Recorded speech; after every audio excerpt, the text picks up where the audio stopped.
Bismillahirrahmanirrahim. Në emër të Allahut, mëshiruesit, mëshirëbërësit. Falenderimet dhe lavdrimet padyshim që i takojnë Allahut, krijuesit të gjithësisë, ndërsa salavatet dhe selamet qofshin mbi vullën e pejgamberëve, Muhammed Mustafa sallallahu alaihi wasallam, mbi familjen e tij të pastër, mbi shokët e tij besnik dhe mbi të gjithë ata të cilët e pasojnë rrugën e tij deri në ditën e gjykimit. Assalamu alaikum wa rahmatullahi wa barakatuhu. Paqja, mëshira dhe bekimet e Allahut qofshin mbi ju.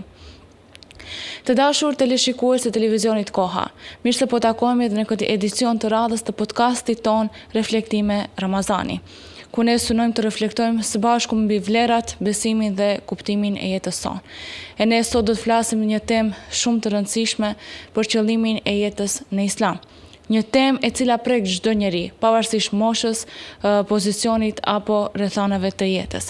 Për këtë arsye kam kënaqësinë që në podcastin ton të kemi të ftuar teologen Ainur Emini, të cilën ne falenderojmë për praninë dhe kontributin e saj. Mirë se erdhët në programin ton. Mirë se ju gjetëm, faleminderit.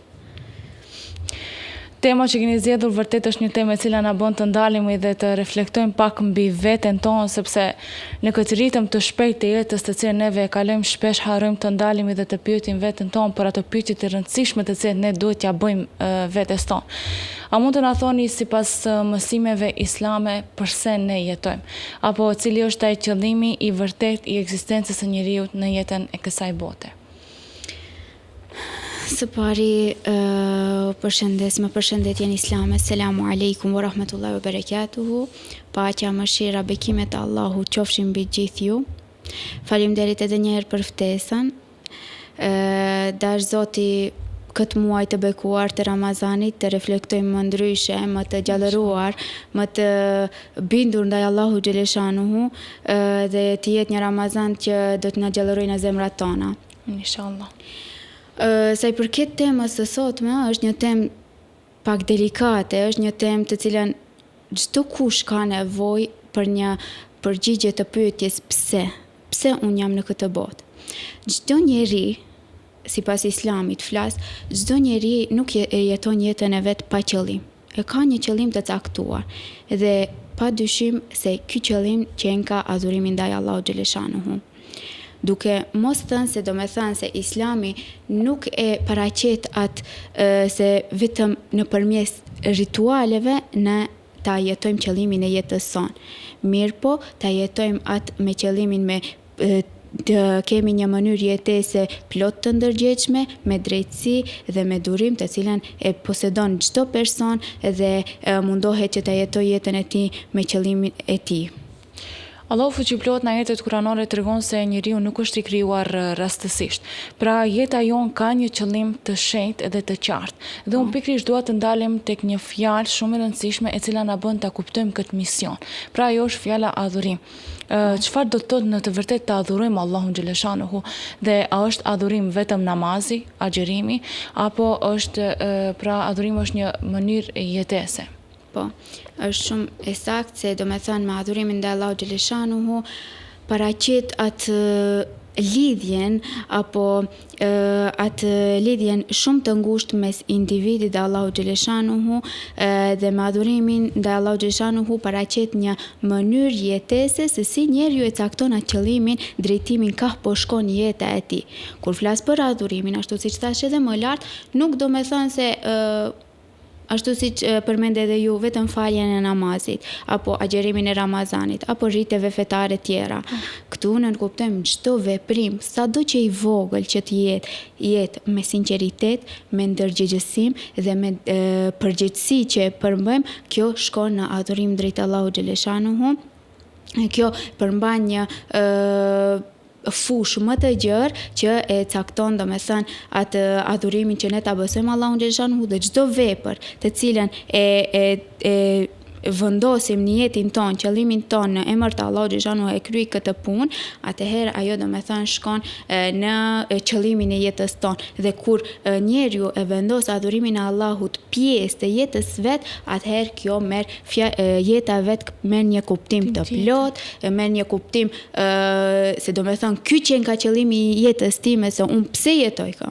pse jetoj unë në këtë botë, pse kam marrë në këtë botë. Do të thënë, në momentin kur do të adhurojmë Allahun xhaleshanuhu, duke mos i lënë anash edhe rritet fetare, edhe faljen e namazit, agjerimin e Ramazanit, përmendjen e Allahut xhaleshanuhu, e kështu me radhë, atëherë ne e jetojmë jetën tonë me qëllim dhe plot ndërgjegjësim, me zemrën tonë të bindjes se me të vërtet Allahu xhaleshanuhu është krijuesi im, edhe për këtë ne e vërtetojmë ekzistencën tonë pse unë ekzistoj në këtë botë.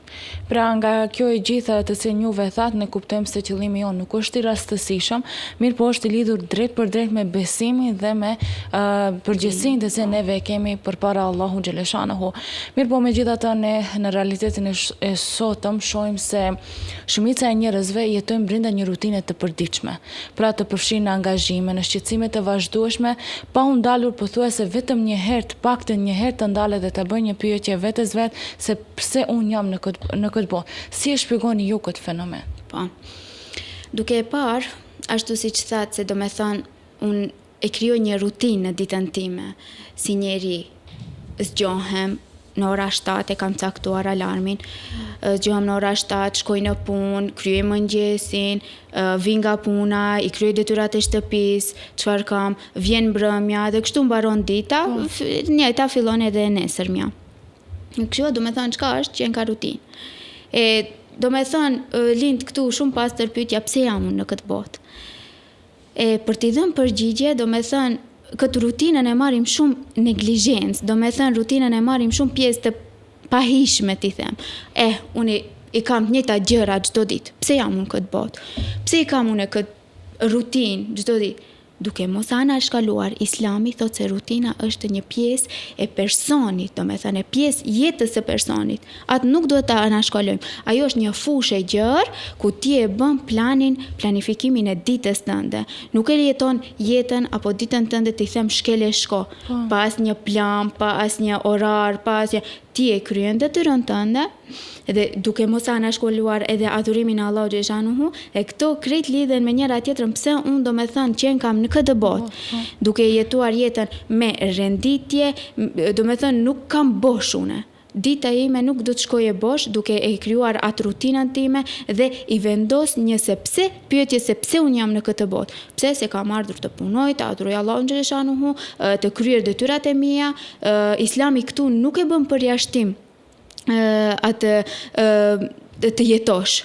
Islami nuk e bën do me thënë përjashtimin që të mirësh me detyrat e Islamit, të mirësh me detyrat e kësaj bote, në mënyrë se duhet ditur se kjo botë nuk është një e përkohshme, një jetë e përkohshme. Kje do me thënë një afat të caktuar për të cilën duhet t'i kryesh krejt detyrat juaja, pastaj të japim rezultat ku në të përjetshme, ku e përjetshme pa dyshim që është ahireti, është një jetë e amshueshme, ku pra do me thënë këtë të përkohshmen mos ta anashkalojmë duke jetuar detyrat tona, duke jetuar detyrat të cilët na ka udhëzuar Allahu xhaleshanuhu dhe përmes kësaj ne do t'japim një rezultat suksesi për në amshueshmëri, do me thënë drejt ahiretit. Po, në dritën e kësaj se neve sot po e bisedojmë, shtrohet një pyetje, a është kjo mënyrë jetese arsyeja e krijimit ton, apo jeta sipas Islamit ka dimensione shumë më të thella, të themi shpirtërore, morale apo shoqërore? Po. Sa i përket arsyes, si arsye ne nuk mund ta marrim këtë rutinë, vetëm kjo nuk është arsyeja e krijimit ton.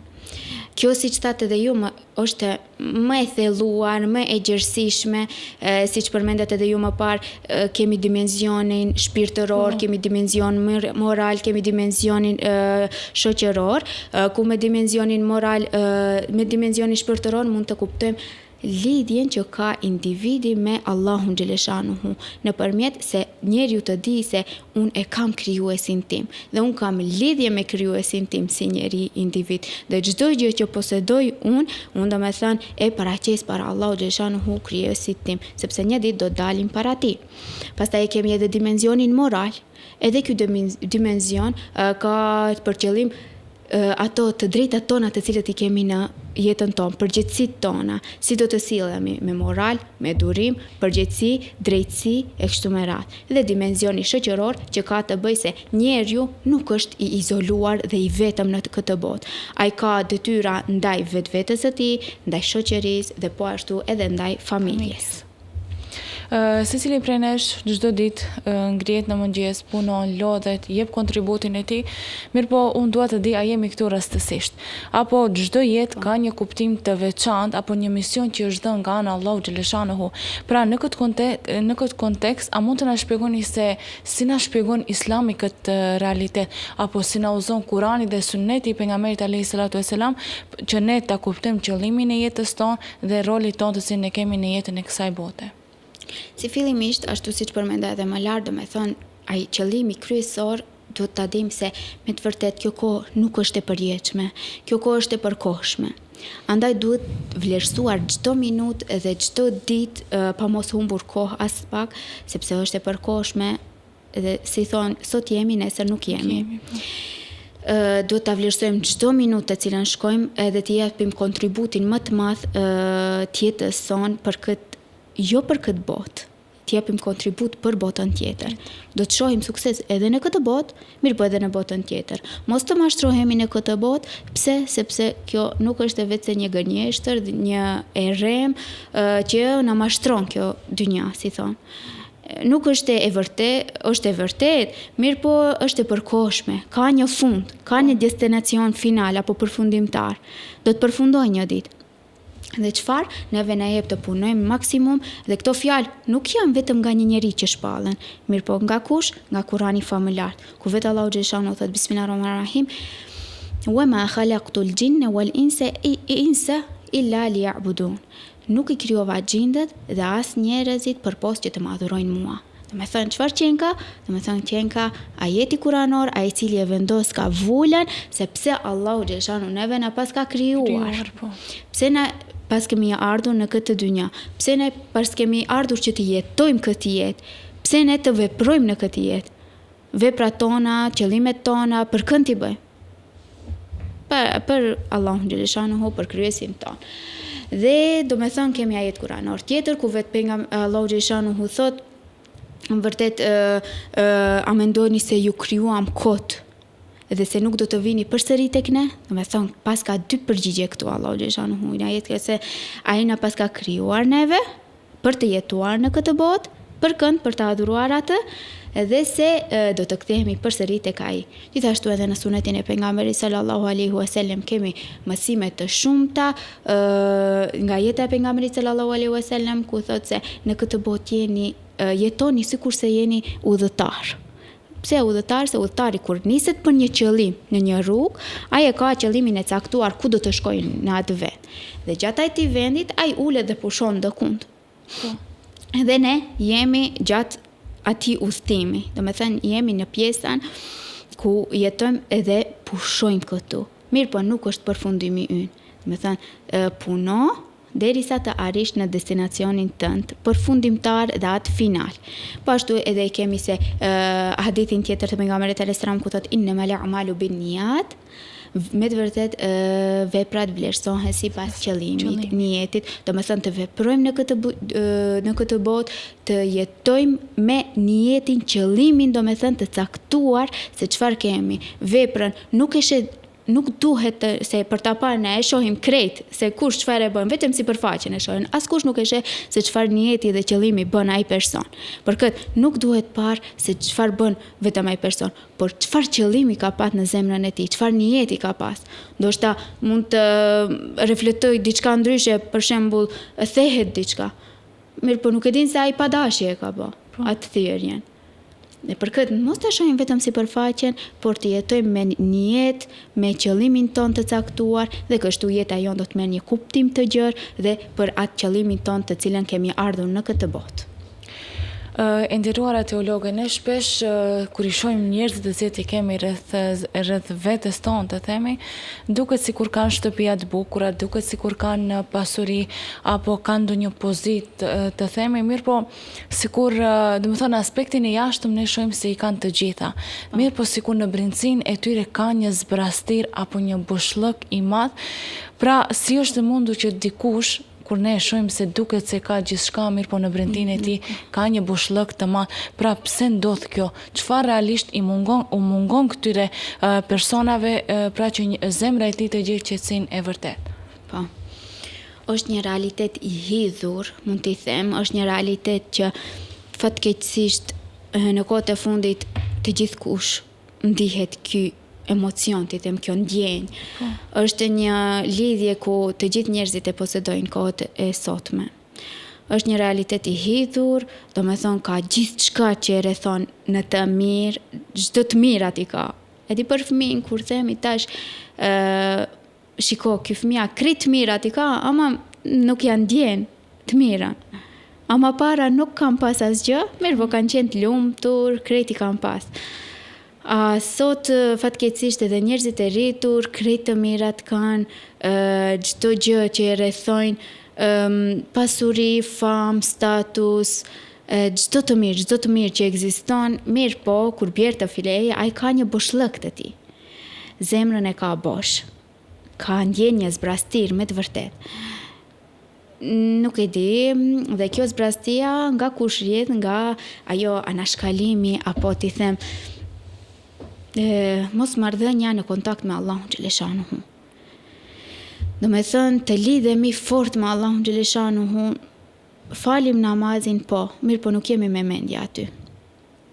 Agjerojmë Ramazanin, mirë po nuk ja dim vlerën Ramazanit. Japim zekatin, e japim atë lekun ashtu, nuk japim me gjithë zemër. Po. Dhe kjo është ai caku që Allahu xhaleshanu e përmend kuranor kur thot Bismillahirrahmanirrahim, ela bi dhikrillahi tatma'innul qulub. Është një ajet i shkurt, është një ajet i thjesht, mirë po në vete përmban një, domethënie shumë të madhe. Se çfarë? Domethënë, njeriu nuk është i krijuar vetëm nga trupi dhe nga nevoja materiale. Ai posaçërisht është i krijuar edhe nga zemra, edhe nga shpirti. Si çdo trup, ajo pjesë e trupit kur ka dhimbje, shkojmë tek mjeku dhe ai na tregon barnën apo ilaçin që ka nevojë ai organ për të shëruar. E shërimi çfarë qen ka ai ilaçi i zemrës dhe i shpirtit që ka përmendja Allahu xhaleshanuhu. Ajo lidhja ndërmjet njeriut edhe Allahu xhaleshanuhu nuk mund ta perceptoj askush. Asnjë lidhje tjetër nuk bashkohet ashtu si bashkohet lidhja ndërmjet Allahu xhaleshanuhu dhe njeriut.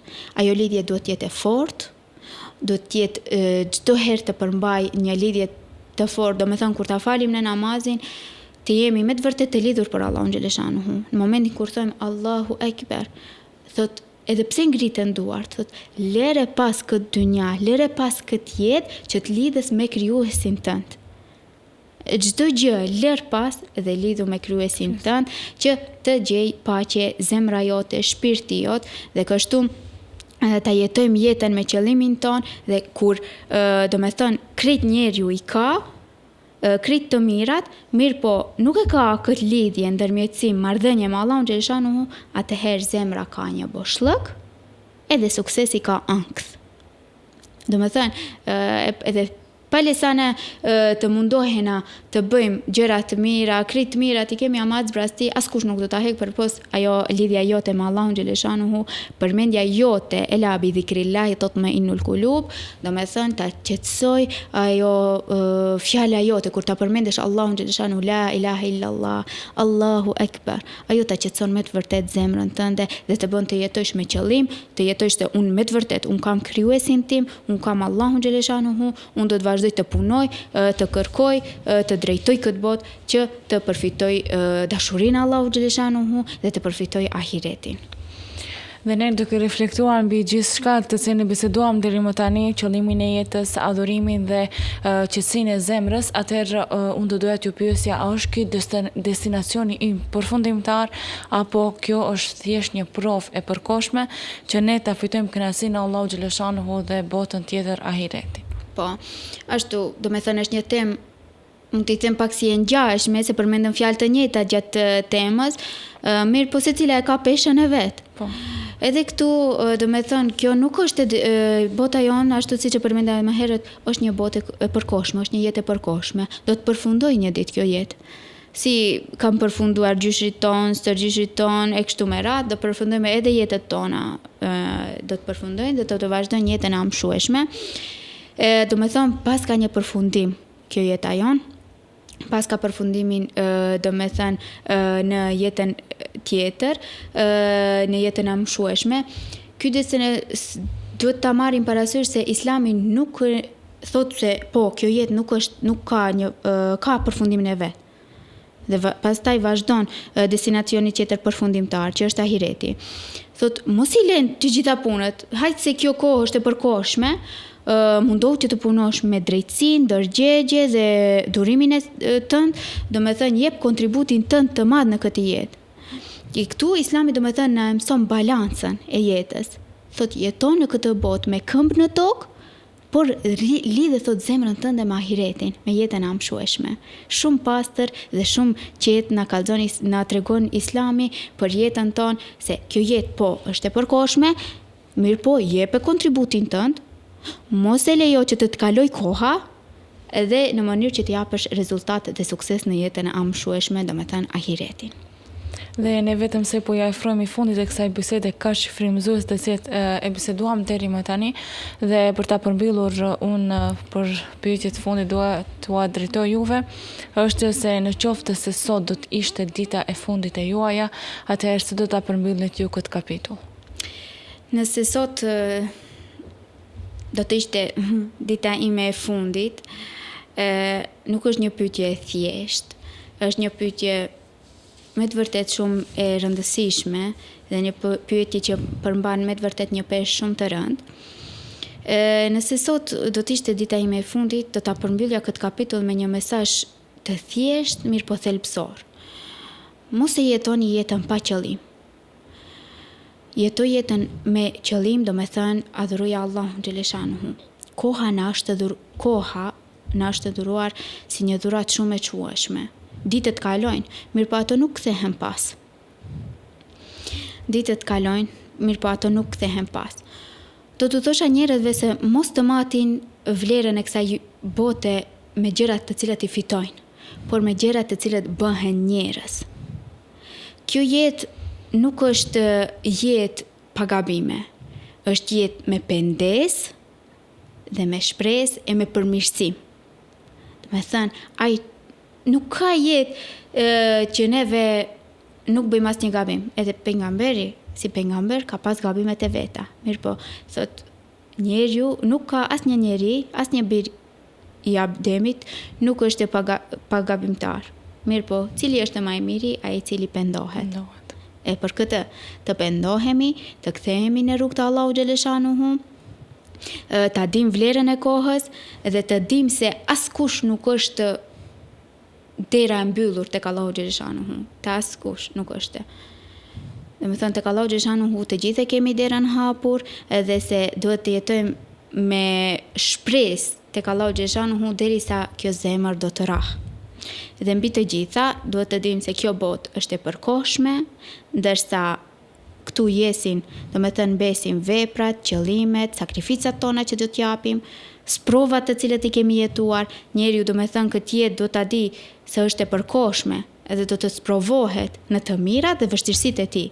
Dhe këtu do t'i japa atë se a do t'jetë i durueshëm, a do t'jetë qëllimi i tij i pastër apo i sinqert e kështu me radhë. Do me thënë ta dim përsëri se derën hapur do ta kemi tek Allahu xhaleshanuhu, dhe qoftë ky Ramazan, ky muaj, një muaj që ta dallojmë prej muajve tjerë, prej 11 muajve tjerë, po ashtu ta dallojmë edhe prej Ramazanave të kaluara, ta bëjmë një Ramazan më të thellë, më të bindur ndaj Allahu xhaleshanuhu, dhe të mundohemi të largohemi nga punët e kësaj bote, të lidhemi pak me Allahun xhaleshanuhu, ta marrim domethënë Ramazanin si mënyrë që të afrohemi më shumë tek Allahu xhaleshanuhu dhe inshallah të jese me bereqet, begati dhe mirësi për çdo kënd që i cili mundohet që ta jetoj këtë Ramazan.